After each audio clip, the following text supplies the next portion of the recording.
Con el tema de hoy anda a full, porque se vienen las jornadas del año, podemos decir, Ay, el broche de oro para este 2024, Lore, ¿no? Ay, así es. La verdad, Rafa, estamos muy contentos porque, bueno, vamos a poder concretar una capacitación que hace, pero cuando digo años, es años que nos vienen pidiendo, que es sobre, viste que hablamos de discapacidad, hablamos de niños, de escuela, pero no hay poca capacitación, poca difusión en lo que tiene que ver con los temas de adultos. Y porque las personas con discapacidad crecen y son adultos también. Tal cual. Entonces, este viernes y este sábado vamos a poder concretar con expositores. Cuando digo de primer nivel y créanme. Y a vos se te nota emocionada cuando estás hablando porque de esta gente, ¿no? Tanto. Primero porque los quiero un montón y segundo porque realmente son gente que admiro muchísimo, que son referentes nacionales e internacionales en cada uno en su materia. Y así rápido, antes del tema, para todos los que están escuchando, educadores, profesionales y padres, las jornadas van a estar en... Sebastián Cuquier va a hablar sobre todo lo que tiene que ver cómo evoluciona la cognición, cómo evoluciona la cognición y la salud mental en las personas con discapacidad intelectual y autismo en la adultez y la vejez. Algo para planificar, no sé, el trabajo, el plan de vida, sumamente importante esos datos. Después la doctora Natalia Barrios va a estar hablando sobre sexualidad, que la vamos a spoilear un poco hoy, y todo lo que es educación sexual, ESI, con perspectiva de discapacidad, porque las personas con discapacidad también están en la escuela, también necesitan recibir la información de la ESI y necesitamos poder hablar de todo este tema que es tan importante. Después, la doctora María José Asenjo va a estar hablando sobre duelo, los procesos de duelo en las personas con discapacidad y autismo y suicidio específicamente. Y después el doctor Ezequiel Mercurio, que también es un lujo tenerlo en la ciudad, va a estar hablando a todas las familias sobre esto, ¿no? Es decir, bueno, yo quiero, no sé, planificar, tengo una casa, un auto, bueno, ¿qué es lo que van a heredar mis hijos? Bueno, ¿qué pasa con este hijo con discapacidad, con lo que herede? ¿Qué posibilidad tiene de tomar sus propias decisiones en relación al futuro? Es decir, bueno, nosotros como papás vamos envejeciendo, ¿qué cosas tengo que tener en cuenta a nivel legal en lo que tiene que ver con la determinación de capacidades para esto? Y al día siguiente, y esto invitamos especialmente a las personas que trabajan en la justicia, porque va a hablar de todo lo que son los procesos forenses. ¿Qué pasa cuando una persona con discapacidad intelectual o autismo es víctima o victimario? ¿Y qué pasa en el proceso judicial? Es decir, ¿cuáles son los apoyos para que pueda testificar, para que pueda declarar? ¡Ay, tremendo, Realmente Lore! es un tema impresionante que no tenemos muchas veces la oportunidad de poder contar con estos referentes acá en Río Grande, hablando de estos temas tan específicos. Así que, por supuesto que los invitamos a toda la comunidad. Va a ser el viernes y el sábado. Hoy van a salir todo en la difusión ya para poder inscribirse, y si no, acérquense y vayan a escuchar la charla que de su interés, porque bueno, es importante empezar a hablar de estos temas. Así que bueno, ya hecha la están recontra invitación. invitados. En la semana vamos a estar repitiendo igual, sí. Y si no, en todas las redes vamos a estar haciendo difusión. Hablamos algo de lo que vamos a hablar en las jornadas que tiene que ver con la sexualidad. Como dijimos, es un tema muy importante y muchas veces invisibilizados, esto del tema de la sexualidad en las personas con discapacidad y de autismo, ¿no? Es un tema que necesita ser abordado desde una perspectiva de derechos, y uno de los pilares fundamentales, como les decía, tiene que ver con la educación sexual integral, ¿no? La famosa ESI, que se dan en las escuelas y también en casa y en los espacios terapéuticos. La verdad que de ESI tenemos que hablar en todos los espacios, ¿no?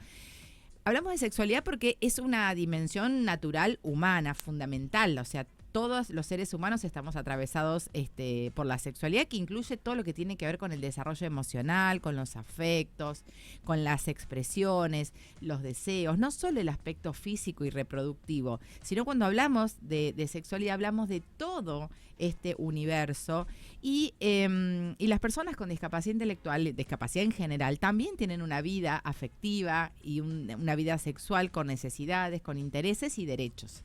Esto es importante. Lamentablemente, históricamente, existe como una tendencia a infantilizar. De hecho, que hablamos de una persona con discapacidad adulta de 50 años y le decimos, no, porque esta nena, no, porque esta chica. Siempre nos referimos, ¿no? Como si fueran niños eternos. Esto es una cuestión que históricamente se viene repitiendo y es algo en lo cual actualmente todo el activismo de personas con discapacidad trata como de ponerlo en palabras, de poder cristalizarlo para que realmente podamos ver que las personas, independientemente de su condición de discapacidad, no son personas, son adultos que merecen ser tratadas como adultos y no son eternos niños. Y todo este tema que hablábamos recién del duelo, de la sexualidad, del suicidio y todo lo que fuera, muchas veces se le explican las cosas como si tuvieran 5 años. Y que tengan discapacidad intelectual no significa de que no podamos explicar las cosas como adultos, ajustadas a su capacidad de comprensión, a lo que ellos necesitan o cómo pueden comprender, pero desde una perspectiva de adulto. Y la sexualidad tiene que ver con esto.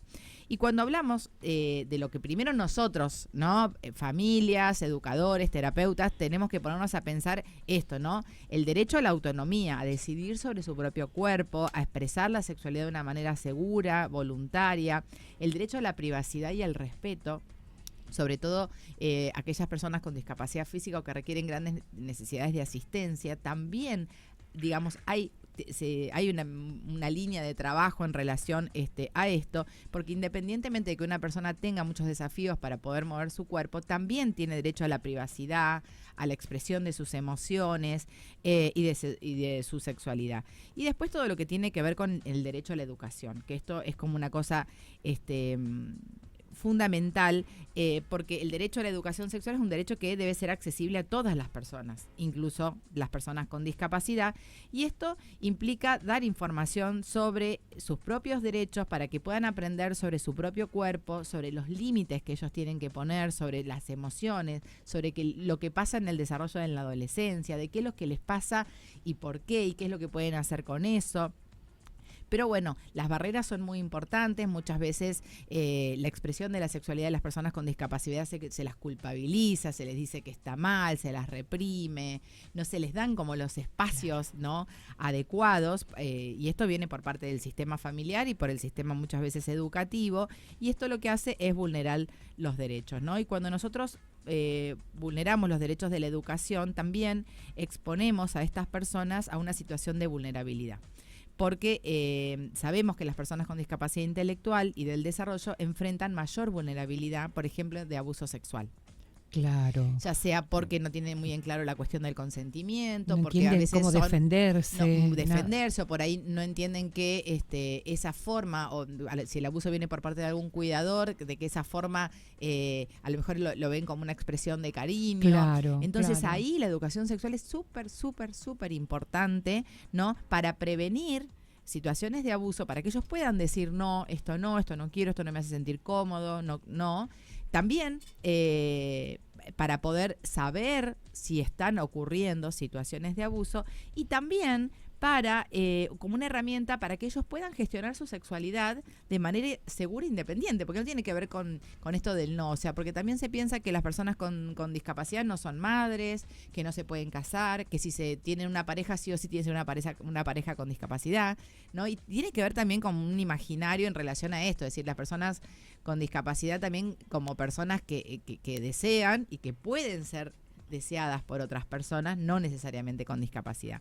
Entonces, bueno, hay mucho activismo actualmente, insisto, sobre este tema y bueno, y me parece que, insisto, educadores, familias, terapeutas, no tenemos que informarnos, tenemos que conocer cuáles son las herramientas para poder llevar esta educación de manera asertiva, poder reflexionar sobre de qué manera nosotros creamos estos espacios.